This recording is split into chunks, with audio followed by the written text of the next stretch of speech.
You are listening to the Outside the Boards podcast. I'm Danny O'Leary.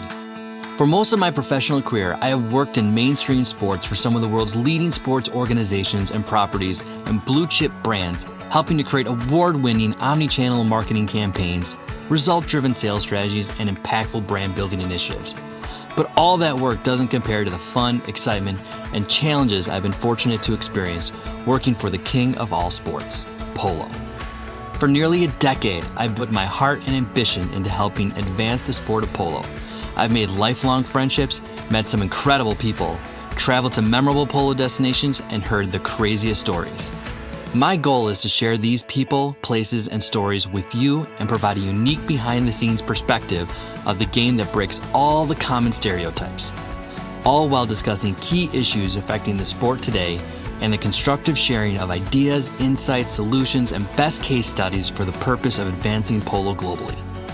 Every week, I will have honest conversations with polo industry leaders, enthusiasts, and awe-inspiring people who make this sport great and fun to be around.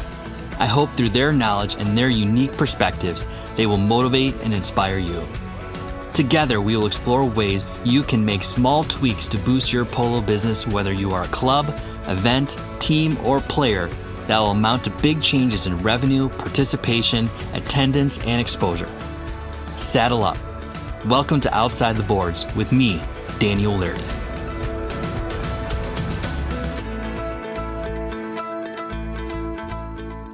On this episode of Outside the Boards, I'm thrilled to welcome founder and visionary of Replay Polo, Brittany Halstead. In 2016, Brittany laid the foundation for Replay Polo, a transformative initiative inspired by her extraordinary journey with the polo pony. The genesis of Replay Polo traces back to 2014 when Brittany, riding and training in Argentina with Olympic riders and high-go polo trainers, experienced a near-fatal car accident. Suffering a traumatic brain injury, she defied the odds by miraculously recovering from a 2-week coma. The pivotal moment in Brittany's recovery came when Luis Ansola, a professional polo player and manager of Louisville Polo Club, bestowed upon her a retired polo pony named Fanta. This equine companion became her inaugural Replay Polo pony, marking the beginning of Brittany's mission to forge connections between these remarkable horses and individuals in need. Brittany's unique insight led her to recognize the exceptional qualities of polo ponies, emphasizing their gentle demeanor and rideability. This assessment positioned them as ideal candidates for new careers and ignited Brittany's commitment to repurposing retired polo and racehorses. With a diverse background spanning various equine disciplines, walking horses, quarter horses, dressage, hunter jumper, show jumping, polo, western pleasure, thoroughbred racing, and therapeutic riding, Brittany is uniquely equipped to operate a repurposing pipeline and oversee instructional elements at Replay Polo. Certified as a professional association of therapeutic horsemanship instructor and mentor, Brittany's commitment to equine well-being extends to her certification in equine massage therapy through the Animal Rehab Institute.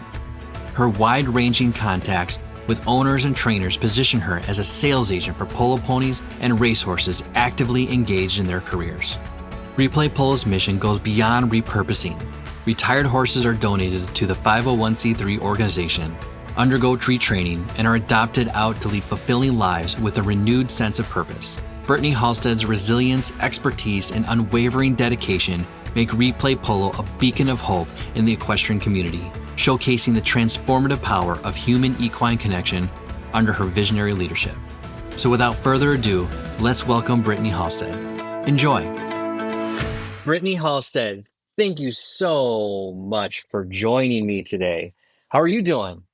Oh, I'm doing great. It's so good to hear from you. How are things in Tennessee? Tennessee is great. It's a little bit cold there now, so I'm definitely down in Wellington waiting for the big season to kick off here before we know it. Yes. So how much time do you spend in Tennessee then? Not much or no? Not that much anymore, family's there, so always go home for family stuff. And in the summer when it's nice and polo's going on there and the horse shows are going on at Brownland, so I always stop in. And of course, when I have the Replay Polo ponies that are getting rehomed up in Tennessee, since I have a lot of clients based up there, they definitely take on retired polo ponies to live on happily ever after jobs. Now, are you originally from Tennessee? Were you born and raised? Yep, born and raised. What part of Tennessee? Nashville. Nashville. Good old Nash Vegas these days. That's another reason I don't spend that much time there because all the farms have been bought up and they're all neighborhoods or shopping centers these days. Oh, that's sad. Yeah. Don't worry. When I was growing up, I think I neighbored a cornfield, and everything has been gobbled up by big subdivisions now. Right. But We need yeah, our so land. we do. It's hard to find, especially polo land. Come on. We got to protect those acres and acres of fields. Yeah. Well, at least here in Florida, it's all flat. That's true. I know, in Oak Brook, we're like the closest proximity to a major metro market. And finding that amount of flat land is like a needle in the haystack. Mm-hmm. Like forest preserves and things like that, they have it maybe, but it's never flat. And that's always the tricky thing. Like, man, the next polo club next to Oak Brook is probably a good half hour, 45 minutes away further west. And then they start to pop up a little bit. Then there's more further out than that. So anything we can do to protect land, that's for sure. Yes, indeed. For our horses to eat it up. So, Brittany, before we get into Replay Polo, which is why you are here on this podcast, I love to get to know people's backgrounds because I think everyone has such a very interesting story about how they got into equestrian sport or polo for that matter. And I'm really eager to learn about your path because you're from Nashville, Tennessee. That's a place that doesn't come really up in interviews that I've had, especially Nash Vegas. I mean, Nashville, isn't that where Taylor Swift or someone is from? I don't know. Like Oh, everyone yeah, has that's right. a musical background, if you will. Yep. I used to go trick or treating at Tim McGraw and Faith Hill's house and Ronnie What? Dunn's house from Brooks and Dunn. Please tell me they gave out awesome candy. Yeah, they did. That was always the best. Did they give out like full candy bars? They just always gave out a whole bunch of candy and they were proud to be at the door. They weren't afraid of it. So, I'm just hoping that they will become listeners of this podcast and we show how cool they are right.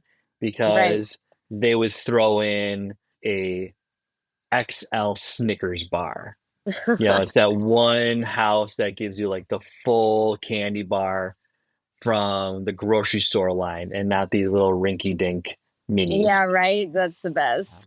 Miranda Lambert, she lives not too far from the Nashville Polo Club. Actually, the old manager that was managing horses over there, he actually now is Miranda Lambert's full-time manager. Oh wow. Yeah. My gosh, you sounds like you had a really fun childhood. Yeah, yeah. And Keith Urban and Nicole Kidman, I see them at Barbara's home cooking, eating fried chicken all the time. They're over there. So yeah, they're around.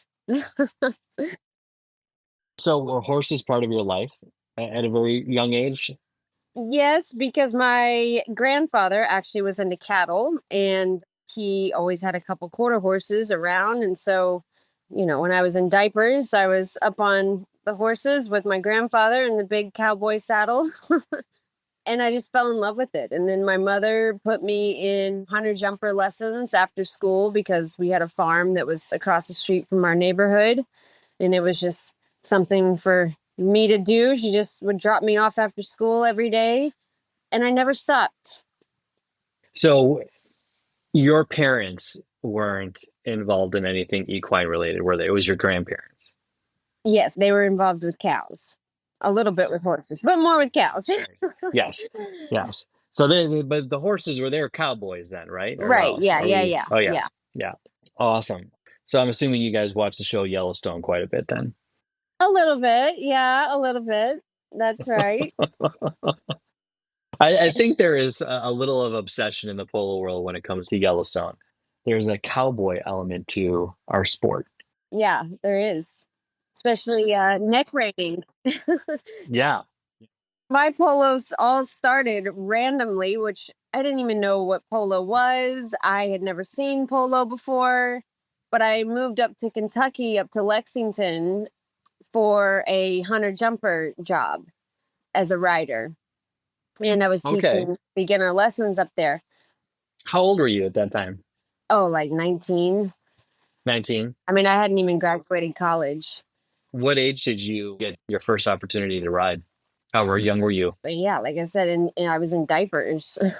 Before I could walk, I was riding. Yeah, yeah. I'm assuming some of your other friends, or were they involved in or had interested in horses or equestrian sports? What drew you to it other than your grandparents and cattle and the whole cowboy aspect to it? The horse. You just fell in love with a horse. Yeah, pretty much. My neighbor, she had a pony, and we had 10 acres at our farm. I was like 12.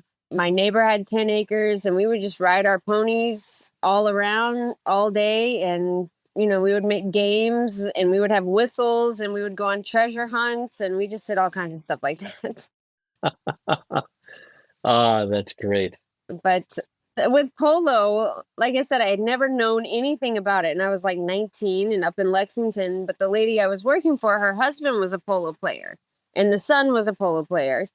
And they needed a groom one weekend. And I was like, and they're like, oh, why don't you go groom today? You're not working today with us. And I was like, what? How do I do that? I don't know what polo is. And I went, and I could not believe how good these horses were tied to the trailer compared to, the hunter jumpers in the cross ties moving around and being all individualized and stuff. Hmm.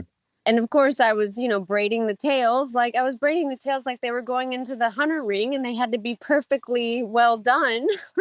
Yeah.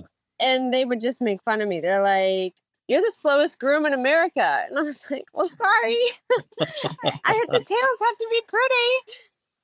And then I just fell in love with it even more because after the game, the teams would have a little barbecue, an asado. And no matter winning or losing, everyone acted like they won the game afterwards and all just got together as like a happy family. And so I just fell in love with it like that. You were involved in other equestrian sports before polo, though, weren't you? Oh, yeah. Yeah. 100 jumper and jumping. Hmm. Yeah. And a little bit of dressage.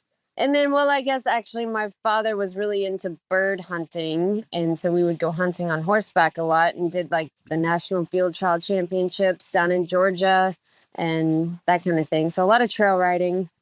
Wow. But it was the polo horse kind of demeanor and the whole social culture around polo that really kind of sucked you in, didn't it? Yeah, that was exactly what did it. I was like, wow, this is fun. Now, did you ever play any team sports growing up? Softball. Okay. And then I was a cheerleader in high school. So, yeah. No, I always ask that question. And, some people are driven to that team aspect when it comes to polo, that camaraderie with other teammates and things like that, in addition to people's love for horses. So that's why I asked that question, because it's, in a lot of cases, I always found a bunch actually have always been involved in hockey to some extent, or rugby. I forget who was the rugby player that turned into a polo player. Oh yeah, I lived in New Zealand for a year, so I watched a lot of rugby down there. You went to school out there, didn't Yeah. you? Mm-hmm. What university? Massey, Massey. And what part of New Zealand is that in? Palmerston North, like right in the middle of the North Island. Okay. So nowhere near Auckland? No. Mm-mm. I think that and Christchurch are the only two cities I know out there. Yeah, Christchurch is nice. Yeah. Auckland is nice. I went all around. So I worked at a racehorse barn while I was there. That was my true feeling of knowing what it's like to be an illegal immigrant working. Definitely got that vibe. Being up before the sun rises, but watching the sun come up over the ocean every morning, and then this racehorse trainer, he didn't believe in hay. So I had to take a machete that was like as big as my leg and cut down grass like as tall as my waist and stuff it with feed bags and take all of that back up to the barn and feed all the horses that grass and not hay. But, when you're Wow. 18, 19 years old, then it's cool doing all that stuff. My gosh, that's some work right there. Yeah. Usually it's already cut and put in rectangles, all nice for you to just pick up and, Yeah, throw into their stall. You actually literally had to cut it down. that's right. Thank God there's no snakes in New Zealand because if it was anywhere else, Yes. there would be snakes in that tall grass. Oh my gosh. I bet you had a lot of grass stains though. Yeah. So you were just out there in New Zealand for a year studying? Yeah, it actually ended up being like a year and a half. Yeah. And then I missed my golden retriever too much. So I was like, I got to go home and be with my dog. Where did you go to school though? I think I read that you went to Middle Tennessee. Is that right? Yeah. Yeah. hmm And what'd you study there? International organization leadership. Okay. And really, I ended up doing half of it online because I really started traveling and riding all the horses, and I didn't want to stay put in Nashville anymore. So that's when I got online and moved up to Kentucky and rode there, and then came down to Wellington and rode here, and then went out to California and rode there. And yeah. Where were some of the places that you were riding in? Where were you in Kentucky? Well, we went to the horse park for all of our horse shows and stuff. And one time I was at just a private barn with clients' horses. And then another time I was at River Mountain Farm. And then you went down to Wellington, you said? Yes. Whose barn were you there down Wellington? Well, I rode with Joe Fargus down here. And then I was actually at Santa Clara Polo Club one summer with the retired polo ponies. And that was nice. Hmm. And then I was at Palm City Polo at Joey Casey's place with a retired racehorse that was turning into a polo pony. And yeah, just kind of around wherever. And then I rode a lot down in Argentina as well. Okay. So before we kind of get into replay polo, it sounds as though from an article that I read, you've always had a passion for working with, therapeutic horses or retired ponies in general for some time, right? I think, before your accident, I think I read somewhere that that was ultimately your goal within this industry. Am I wrong to say that? Yeah, that's right. I actually became certified instructor for therapeutic horseback riding. Yeah, like kind of around that same time, 18, 19. I kind of just threw my whole life in many different avenues with the horses. And that was one of them with therapeutic riding. And that was what, like 17 years ago. So I was teaching at Saddle Up Therapeutic Riding Program, which is in Nashville. And I fell in love with this one therapy horse, Azuri, and he was actually James Armstrong's horse. And he was very, very good polo player, and he does Franklin Arena Polo now and was at Nashville Polo Club forever and still is. He's amazing. And this horse was amazing as well. And that was before I even knew what polo was. They're like, oh, he's a polo pony. And I was like, oh, well, that's cool. It's the best therapy horse. But that horse has always stuck out to me. So I've always done that just because it's a good thing to do. I mean, therapeutic riding, and I've seen miracles happen, like with kids with autism who never speak a full paragraph and they end up telling me all kinds of things. And it's something about being on that horse that just channels some kind of sensory for these people. It's, I don't know, miraculous. So yeah, I've always wanted to do something like that. That's great. I mean, that's a very specific area of just equestrian in general. Have horses always been a therapeutic companion for people? Or is this kind of something that I feel like that's most recent in the last 10, 20 years? No, I mean, even Winston Churchill himself said there's something about the outside of a horse that is good for the inside of a man. Please tell me that's a quote. Yeah, it is for sure. And I mean, it's been around, forever. Why do you think that is? What makes a horse such a phenomenal therapeutic companion? What is it about a horse? I mean, to some people, like even a kid, I mean, they can be scary big animals that are unpredictable. I would say the most therapeutic value of a horse is the fact that a horse is kind of sort of like a mirror. I mean, if you are 100% confident and you are feeling really good and while you're riding the horse, then that horse is going to be feeling good and going to be confident going around while you're riding it. But if you are terrified and you don't know what the horse is going to do next, that horse is like, oh my gosh, what's going on top of me? Like, what's going to happen? And that channels fear into the horse as well. Mm-hmm. So I would say that's a very therapeutic thing to be able to realize about yourself. Before we dive back in today's buzzing conversation, we would like to give a special shout out to this season's Outside the Boards podcast extraordinary presenting sponsor, Hive 2.0, the pioneers of hard honey, where passion meets palate. Hive 2.0 is not just a beverage, it's a commitment to the greater good. With over 30 years of perfecting ready-to-drink flavor profiles, Hive 2.0 introduces you to hard honey. It's more than just a drink, it's an experience crafted by a dedicated in-house team, including their beekeeper, formulator, and full cycle production squad. They move hives, protect queens, and manage honey production, all to make a difference with hard honey. Why choose Hive 2.0? Because when it comes to taste, there's nothing like it. Each can is carefully crafted, palate-forward experience with a unique story behind every batch.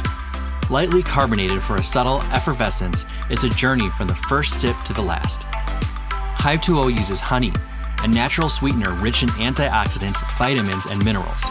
Unlike refined sugar, honey has a lower glycemic index, providing a slow rise in blood sugar levels. From their hard honey to alcohol-free refreshments, each Hive 2.0 flavor tells a unique tale, from historic Egyptian times to the modern porch-pounding experiences.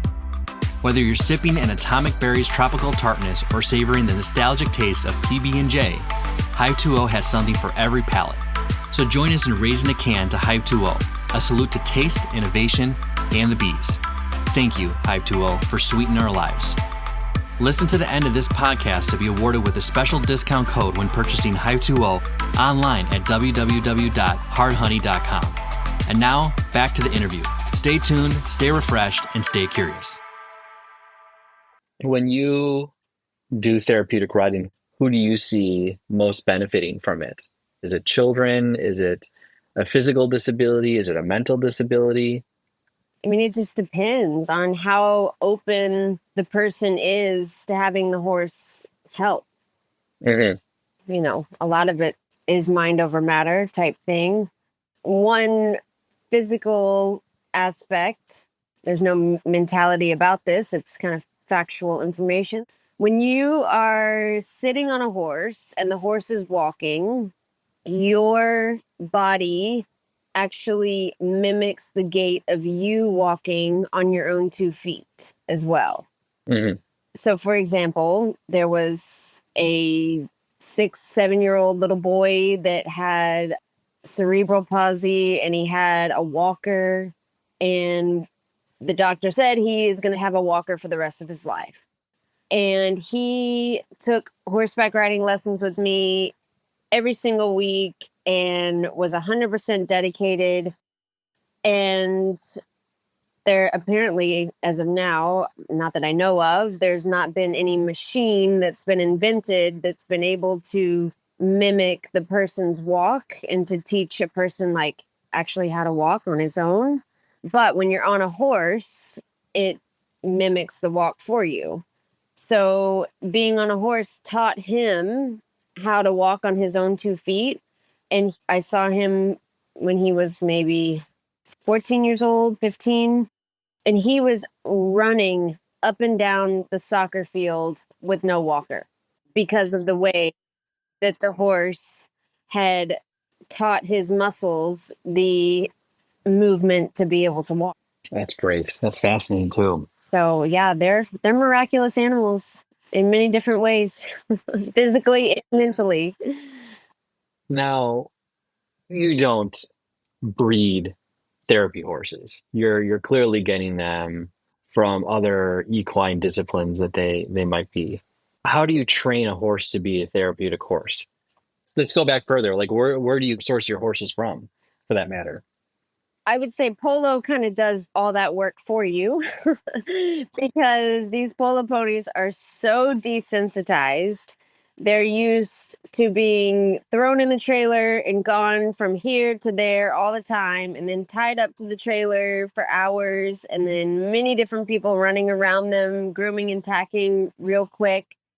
And then they also have to stand still on the side of the field sometimes. And the only thing I could say is the mounting part with therapeutic riding versus the mounting part with polo. Because in polo, the horses are trained to, okay, the polo player jumps on and boom, they go. There's really no standing still and asking a cue to go. It's just the intermediate thing. And in therapeutic riding, you have to sit at the mounting block for as long as it takes to get the person on, which I mean can be 5 minutes or so just to get on. Yeah. But these polo ponies pick that up very quick when they're at a therapeutic riding program, and they really learn to stand still because too, I think they sense that they need to stand still in safety of the person. And it's like, they don't want to hurt this person. And so they do. And then the neck reining in polo, some of these people with disabilities, they can't, use both hands and stuff, and they just have one so they can navigate the horse. They're very, very rideable and very easy to cue. So, Yes, I 100% agree. I mean, you really hit it on the button there. And for those who are listening and not so much familiar with the sport, and when we say desensitized, that's not a bad thing. And Brittany's right when she talks about how polo ponies are subjected to so much physical activity with humans as well as other horses. So they're bundled in a trailer together going to and from fields. They're groomed and tacked in multiple ways, far more than maybe other equestrian sports. They're riding very close and bumping up against other horses, opposing horses, their own teammates that they share the trailer with and barns with. So you're absolutely right. When they come desensitized, they're so used to this very, I don't want to say chaotic environment, but yeah, you're going to say, go ahead, Brittany. One thing why these polo ponies are so accepting for all of that stuff to happen to them and they always remain cool, calm, and collected is because they're with their herd mates. I mean, horses are herd animals. So they always have a friend to hold on to their hand.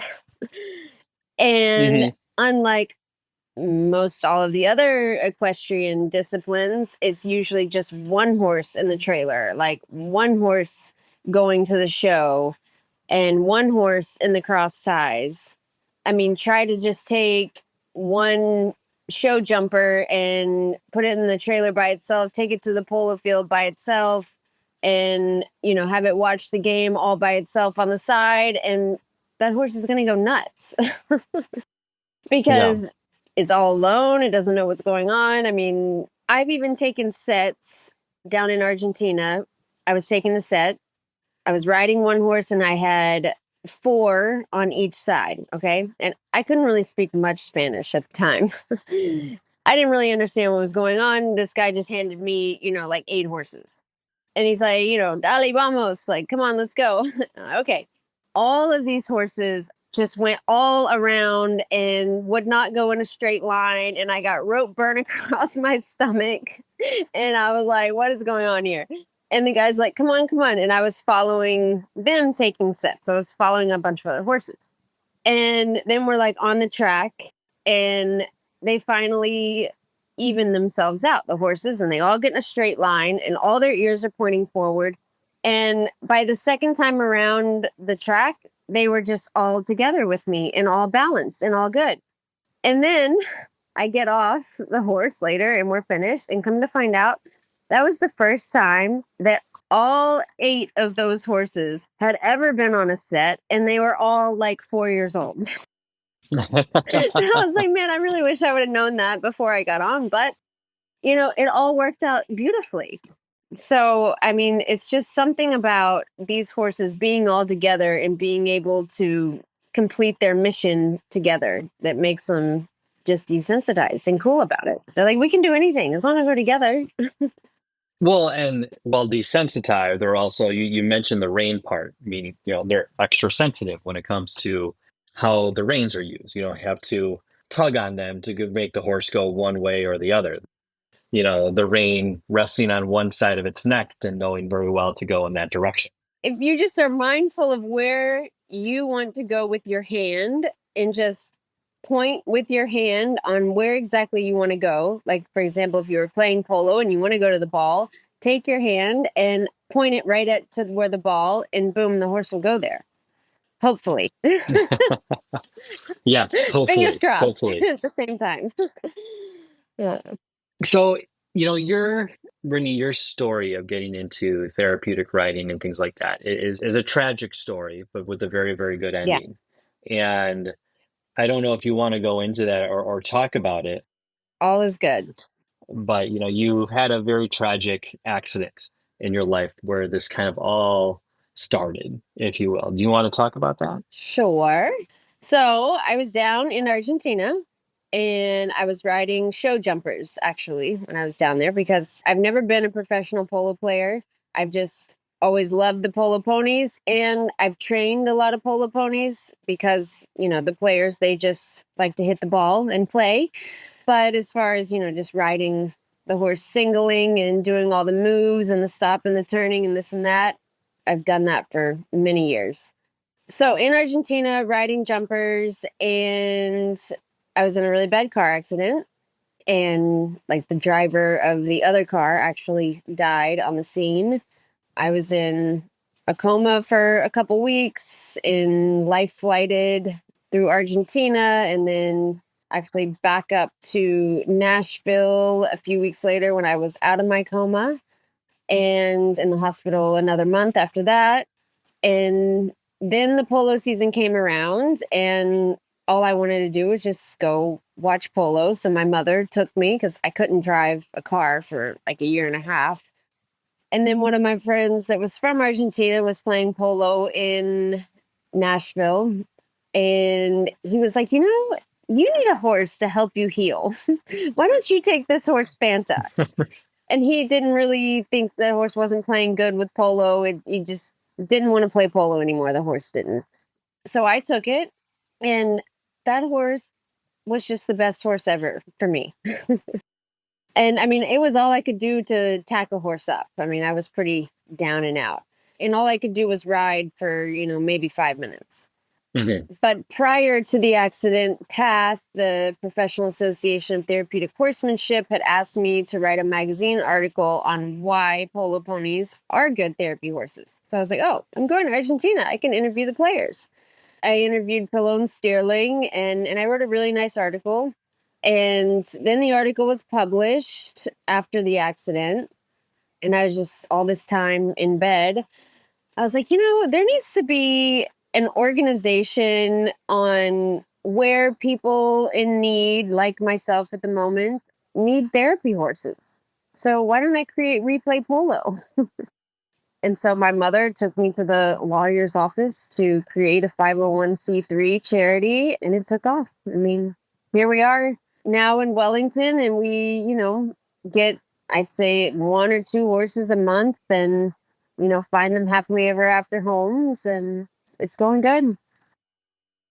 Yeah, and what you're doing, I mean, this is not just training horses or doing therapeutic riding for people with disabilities and things like that. You're actually involved in giving polo ponies another career, if you will, or any horse for that matter, not just polo, Well, right? I mean, every horse, every person always needs to have a purpose in life. So when they retire from polo, instead of being retired and thrown out in the field and doing nothing, let's give this horse a purpose. And it can be, maybe it can never be ridden, and it's a companion horse in a pasture with a family who goes out there every single day and grooms them and has fun with the horses on the ground and stuff, or therapeutic riding programs that are only unmounted.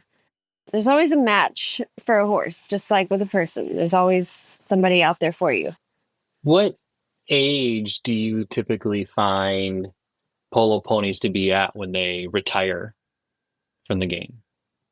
a little bit older than they should be sometimes, like in their 20s. Uh-huh. And some maybe when they're 7 or 8 years old and they just are not good with polo. They just don't want to do it. And so then they become maybe a fox hunting horse, or some just have a midlife crisis and need a new job when they're still sound and they're still young, but it's just better if they do something else. So Do you find that horses who retire from polo or any other equestrian discipline for that matter, do you see them, having the opportunity to be trained to have other careers, or is that not necessarily true? And be honest, like you probably heard my conversation with Pamela Flanagan, which went into a very dark side about kill Ken ponies. But I would just be interested to learn, as well as our listeners, like the reality sometimes of the horse industry. I've always found adopters who were open to teaching the horse a new job that suits them personally. Mhm. But I mean, I also am here to help them with any questions and learning the discipline of polo and how these polo ponies were trained, because you need to know the buttons that these horses have in order to be able to reprogram into having other buttons. Cross Yeah. ties, for example. Like polo ponies, they don't know what cross ties are. They just always get tied up to the stall or the trailer. And some of them could maybe pull back, from that. But if you introduce it the correct way, then there's no problem. Mhm. So yeah, that's never an issue. So we talked about, polo ponies being by far the best when it comes to their desensitized and things like that. Are there other ponies that you also work with besides polo? I actually do work with racehorses, which those are a totally different ball game. And you retire from racing and they're 4 years old. They're not 24 years old. They're still babies in a way, or they're Yeah. teenagers. Yeah, no, Yeah. for sure. But I mean, actually, if you can find a small racehorse, which they're hard to find, 15 or under, then they make the best little polo ponies. As they're used to being ponied on the track and that kind of thing. And really, actually, the first therapeutic riding organization that was founded by PATH, the Professional Association of Therapeutic Horsemanship, actually started with two retired racehorses. It has a lot to do with the person. If the person really believes in that horse and the person is set up in the right way to train the horse and has all the right tools, and the horses and the person trust each other, then they can make it happen. Now, tell us a little bit about some of your success stories. I read on your website you had a number of names. Two of my favorites are named after some popular beverages. What was it? Fresca and Dos Equis. Yeah, that's right. That's right. Actually, Dos Equis was the horse that really transformed me the most, because I will say at the beginning, the mission statement for Replay Polo was save a polo pony and transform a person. And it took a long time for me to get back to a balanced, ordinary life again. And this horse, Dos Equis, like really helped me get there. It was my first one to take to a horse show. It was my first time to be in the show ring after my accident. And we got a fourth place ribbon. So that was good. We got a ribbon.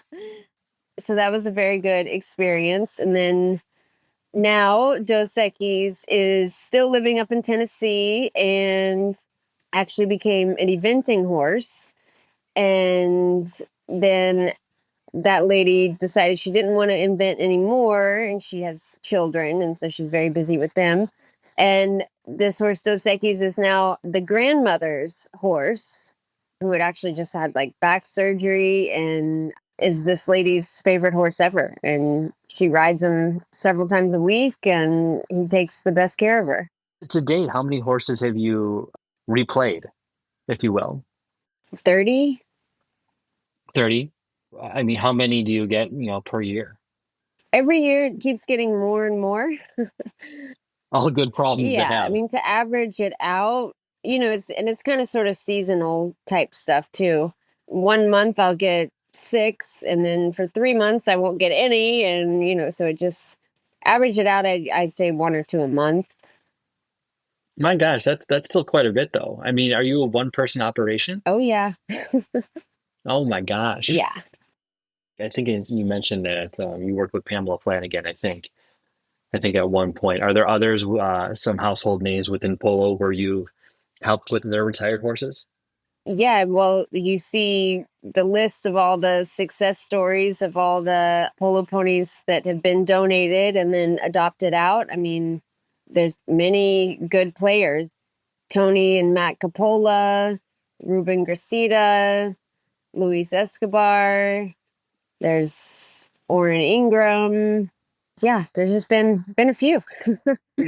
But I would say the dream is really to become some kind of affiliation or partnership with the United States Polo Association to really have a home base here in Wellington for these retired polo ponies.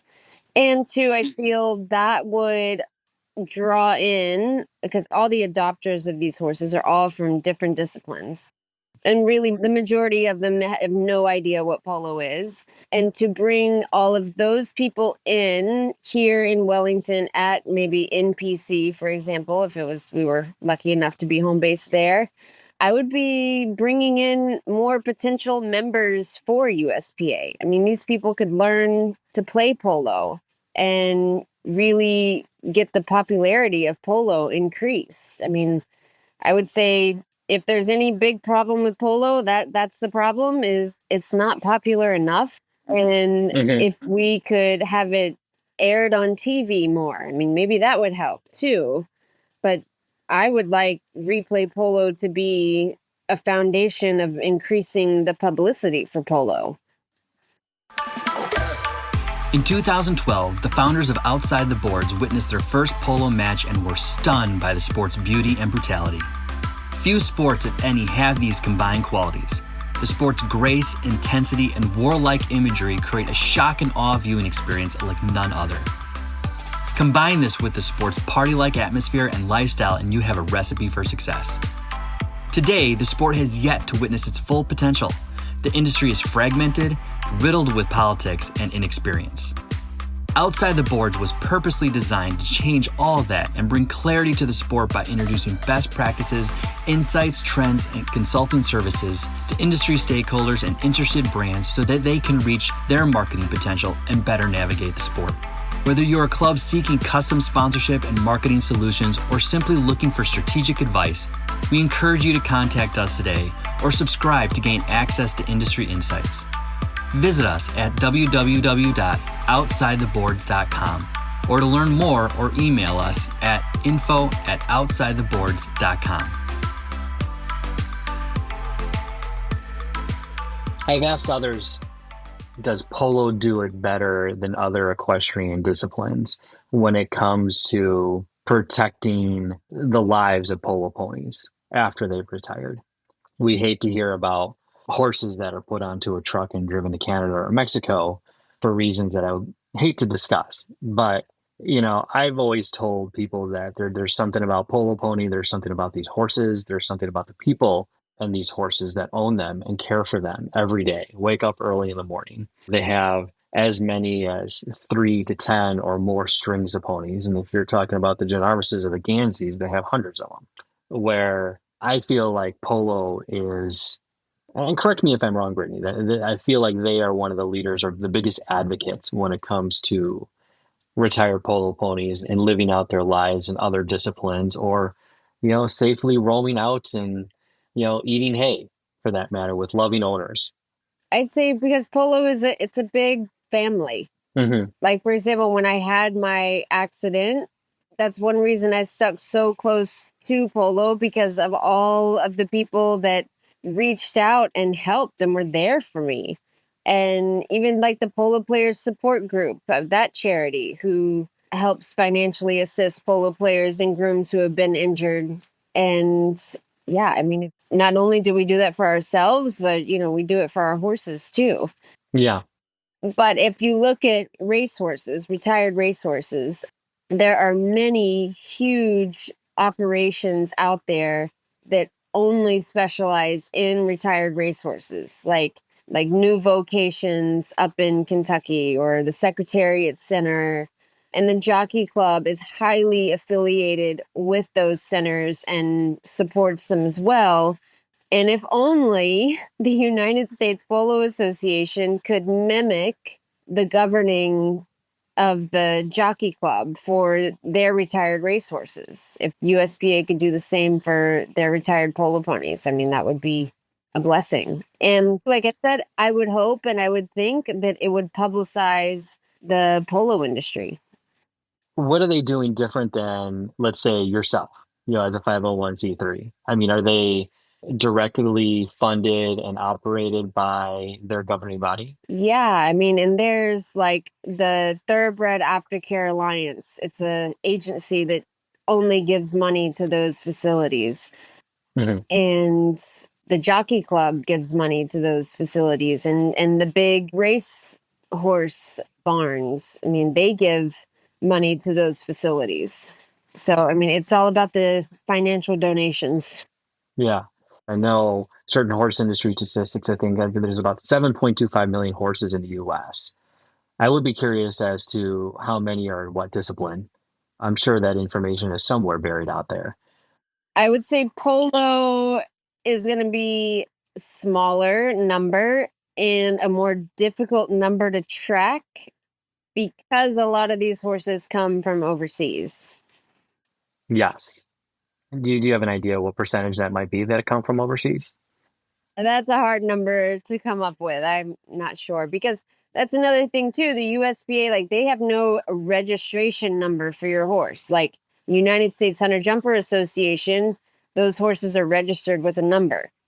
In Mhm. USPA, they don't have that. And that doesn't carry over to polo at all? No. They wouldn't make that distinguish it as a, here's a registered number as a polo pony sort of thing? Right. That's something I kind of want to look into further. Let's make that happen too. This is all fascinating stuff. We were clearly starting to go down the path of what the United States Polo Association and other governing bodies can do when it comes to retired horses or just even monitoring the health and safety of polo ponies in general. As a change agent and trailblazer within the industry, what do you want to see done or how should we operate? You talked about a number of other governing bodies and organizations that have, again, I don't know if sustainability programs is the right word, but they have programs like this already in place. What does the USPA need to do to make that happen? Polo ponies are usually taken care of well.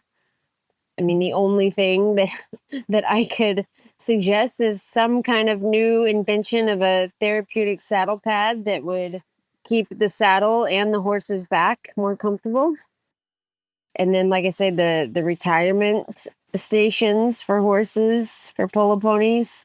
But I mean, there's not many bad things to say. I mean, and if things go bad with horses, I mean, usually it's because of the lack of money, and people just don't afford it because horses are pretty expensive. And in polo, for your discipline, you're not just going to have one horse to be able to participate. You got to have seven. And all the other disciplines, they just need one. So it's much higher overhead in polo. Do you find sometimes it difficult to place a retired horse at all? Yes, when the horse is not able to be bred, maybe like a gelding, when it's so lame that it could never be ridden, and maybe if it just came from a high goal intense playing and it hasn't had the time to get its mind right and settled and easy for a beginner at the moment, those horses take a little bit of time, but it'll happen if there's time. Yeah. I mean, those sorts of horses just sound like, they just want to be somewhere. They don't have to have necessarily a discipline to do or transformed into another type of horse for that matter, but just live out their days in comfort, if you will, at a barn where people just take care. I know my boss with the Oprah Polo Club, Jim Drury, he, keeps his retired horses that he's played with over the decades at his home. They all live in comfort, if you That's will, good. just out there grazing in Barrington, for that matter. And I feel as though, people open up their facilities, I would think, for that type of occasion.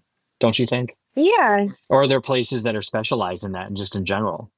yeah, but some of these horses they want a purpose besides just eating grass. Some horses, that's all they want to do in life is just eat grass.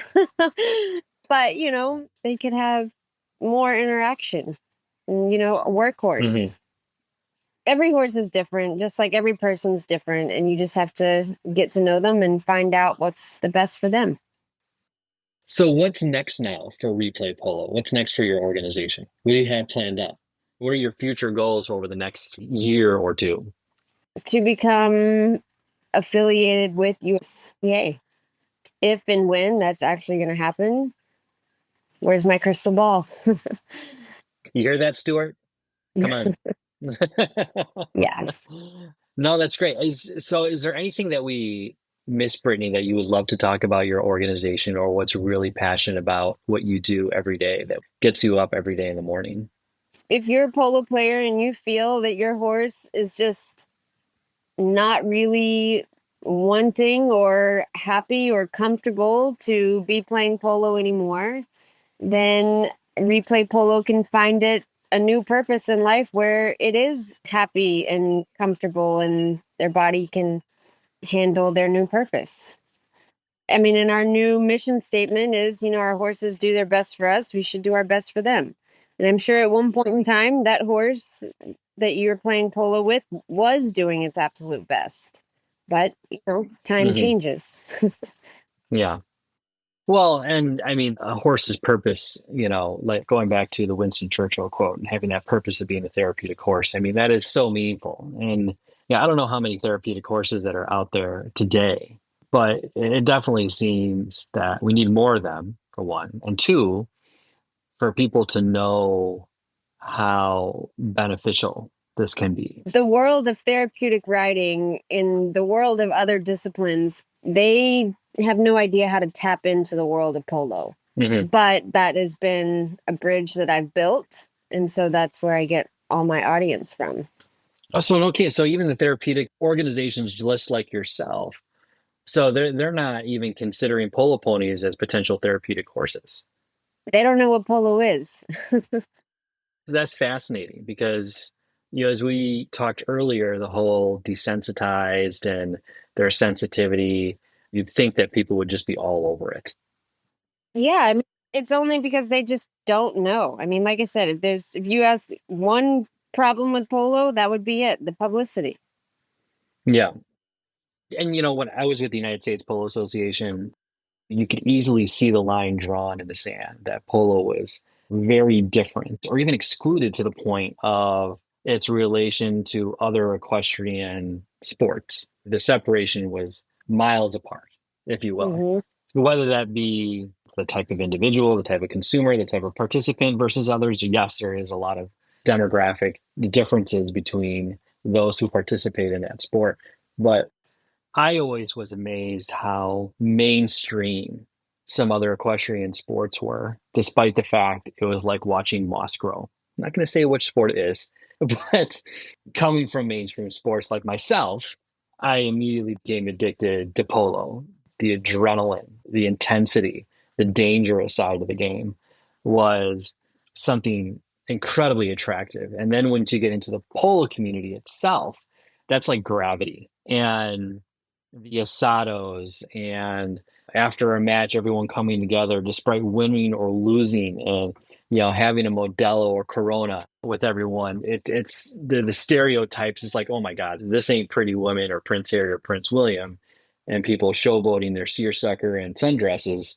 This game is much different Right. than people have a chance to see, and I think that's one of the most beautiful things about this game. I repeat it to everyone, like there's something you're missing and not seeing into this sport that I hope people get a chance to see, because at the end of the day, I've always been that tailgating college football guy, and there's a lot of Right. that in behind the scenes in this sport. And that's another thing that makes all the big sports awesome events is it's the crowd and getting the emotion in with the crowd and, being crowd pleasing. I mean, that's why we all go to football. That's why we all go to basketball. I mean, Yeah. gotta have a good Yeah. crowd.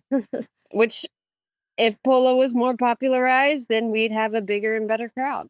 Yeah. I think we're kind of reaching into a different topic, but there are narratives to this game that might not be exploited enough. That I think, yeah, you can play on people's vices. This is a very affluent sport. It's associated with class and a certain type of lifestyle that we can give thanks to Ralph Lauren for. But there is a humbleness to this side of the sport where it's nothing but kind of blue jeans, boots, and a flannel shirt. And we're all sitting around a bonfire eating ribs and a classic banquet style Coors beer. That's it makes me wonder why the Levi's or Wrangler and GMC and Ford F-150s are not all over this sport. Yeah. But no, I mean, Brittany, you're doing incredible things with Well, Replay. thank you. And I will say too, Global Polo and Michael Prince, I mean, he's definitely working on getting polo more publicized. And I think it was on ESPN. Polo's been on ESPN because of Global. So there's definitely forward motion in it, and hope to just keeps growing. What you're doing, Brittany, on your side is a narrative that I think that should be exploited. I think oftentimes, and this goes with any sport that's out there, is tugging on people's heartstrings. Yeah. And that's what you guys do. I mean, you clearly demonstrate the importance of the polo pony, what it does for people with disabilities, and also taking ponies and not having them to be shipped for other purposes, and continuing to live out their days in another discipline, or just, I hate to say it, but eating hay for the rest of their lives.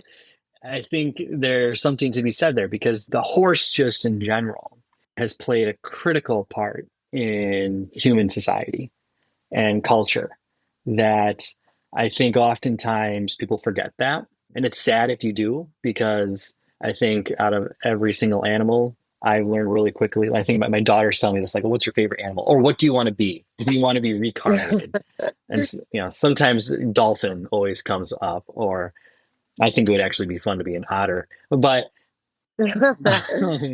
but I think, in a way, I think being a horse would be a fantastic animal to be, because of the multiple roles that they play in society. Well, I mean, look, think about us going to war before there was no car. Yeah. Who took us to the war? Yeah. The horses. Who established America? The horses. We would have never, America wouldn't be here if it wasn't for the horses. They ride us into battle, and then they help us get over it at the end of the day. And there's something to be said about that amazing animal. And to exploit that and pull on people's heartstrings a little bit, I think would definitely help increase the visibility of our game, and really showing that the USPA and other groups, for that matter, doesn't necessarily have to be the governing body. It can be a club, it can be a team, it can be an individual who they're dead set on doing more for polo ponies and for others at the end of the day. So I think what you're doing is incredible, Brittany. It really is. Thank you. And I wish you all of the success in the world. I really do. And Pamela Flanagan, she was the first to kind of introduce me. She's been an advocate for retired polo ponies, and I think you take that one step further with therapy. And it's wonderful. I think we need more people like you, because, I mean, taking care of ponies is not easy, and running a 501c3 on top of that is not easy. I think you mentioned in our conversation how the gratitude that people have in polo, I think polo people are just a different breed. Mm-hmm. They might be better connected with the horse emotionally, physically, all that, where they want to see their horses cared for more. And maybe it's because, you mentioned horse racing thoroughbreds. They might be broken and their careers end by the time they're 4 or 5 years old. That's crazy. But polo ponies, the life of a polo pony is far longer than that. Keep on going. They keep on going. The polo players keep on going too. What? There's like a 70 years old and older league. Jim Huber with the Milwaukee Polo Club, I think he was in his 90s and he was still riding. My boss, Jim Jury, Right. He just retired in his 80s. Mm-hmm. There's no boundary when it comes to age in the sport. It's really incredible. But I think the longevity of some of these horses involved in this game, I think its owners just grow far more attached than if they had them for 4 or 5 years. Yeah, I mean, they're part of the team. They're part of the team. There's a much deeper connection. And kudos to all the polo players and players that own their own strings. I think that the fact that they're in polo and what they do is a blessing for the pony in itself. But again, Brittany, I thank you so much for coming on. This was a wonderful conversation that we had, and I wish you all the best. And let's continue to stay in touch. Let's do things together. All right. Hopefully I'll see you in Wellington this season. Yeah. I want to get down there. You'll probably see me down there for the Open. Everyone's itching me to come down there. So I might have to turn this podcast into a video element. Let's do it.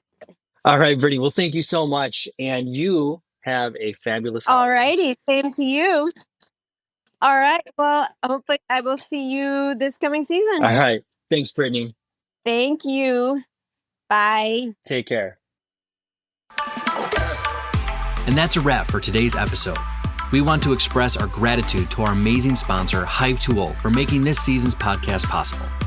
Hive 2.0 is on a mission to provide an authentic drink experience, offering unique and delicious flavors of hard honey and premium non-alcoholic beverages. It's all about showcasing the quality and passion of the bees' work from hive to hand. Hive 2.0 believes in spreading the joy that honeybees create with every sip, bringing together their life's work with uncharted flavor profiles and the pure aromas of honey. It's a one-of-a-kind drinking experience that you won't find anywhere else. As a special thank you for tuning in to this episode of Outside the Boards, Hive 2.0 is thrilled to offer our listeners an exclusive online discount and free shipping on all 4-packs. Just use the discount code OTB Polo 24 in all capital letters when checking out. Head over to hardhoney.com to explore more about the brand's products and mission. Don't miss out on the chance to enhance your drink experience with Hive 2.0's unique creations. Purchase your 4-pack today. Thank you all for tuning in. Stay refreshed, stay curious, and remember to make every sip count with Hive 2.0. Until next time, take care and hope to see you on the polo field.